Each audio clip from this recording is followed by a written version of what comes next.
Vedeli ste, že vznik alergie úzko súvisí aj so spôsobom pôrodu a s dojčením? Ak sa dieťatko narodí prirodzeným spôsobom, teda vaginálne, ešte počas priechodu vonkajšími rodidlami sa prirodzene osídľuje materskou mikroflórou, ktorá má na vznik alergií preventívny účinok.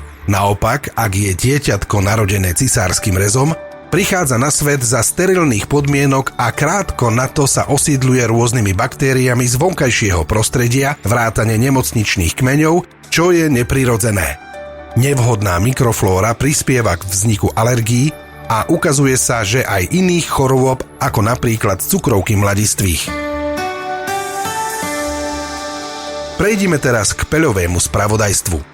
V aktuálnom meranom týždni sa vo vzduší na celom území Slovenska vyskytovali už len nízke koncentrácie peľu. Najvýznamnejší alergén jesene, peľ inváznej ambrózie, len ojedinele dosiahol alergologicky významné koncentrácie. Peľ paliny, tráv i slabšie alergizujúcej prhľavy sa vyskytoval vo vzduší ojedinele. Okrem uvedených druhov sa vo vzduší vo veľmi nízkych koncentráciách vyskytoval peľ astrovitých, mrlíkov, chmeľu, skoroceľu a šťavu.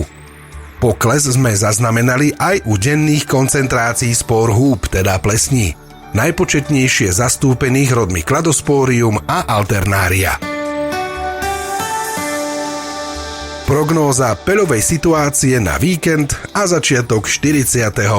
týždňa. Jesenné dni spolu s ochladením prinášajú už len nízke až veľmi nízke koncentrácie peľu, čo znamená úľavu pre polynotikov. Na väčšine územia už výrazne poklesli aj denné koncentrácie spór húb, teda plesní v ovzduší. Peľová sezóna 2020 pomaly končí. Cez víkend a začiatkom nasledujúceho týždňa predpokladáme, že všetky aktuálne alergény dosiahnu už len nízke až veľmi nízke hladiny peľu. Problémy alergikom môžu spôsobovať ešte spóry húb, teda plesní, ktorých denné koncentrácie majú síce klesajúcu tendenciu, ale na väčšine územia sa udržiavajú v senzibilizujúcich hladinách. Ďakujeme vám za pozornosť pri počúvaní odborného podcastu Alergia a imunológia. Informácie o vývoji peľovej situácie na Slovensku pre vás pripravila doktorka Lafersová z koordinačného pracoviska peľovej informačnej služby Regionálneho úradu verejného zdravotníctva v Banskej Bystrici.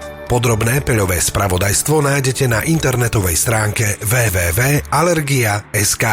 Pre pravidelné odoberanie podcastov Alergia a imunológia sa prihláste vo vašej mobilnej podcastovej aplikácii. Podcast Alergia a imunológia je súčasťou podcastov Zdravie. V prípade otázok k podcastu Alergia a imunológia nám píšte na e-mailovú adresu info@alergia.sk.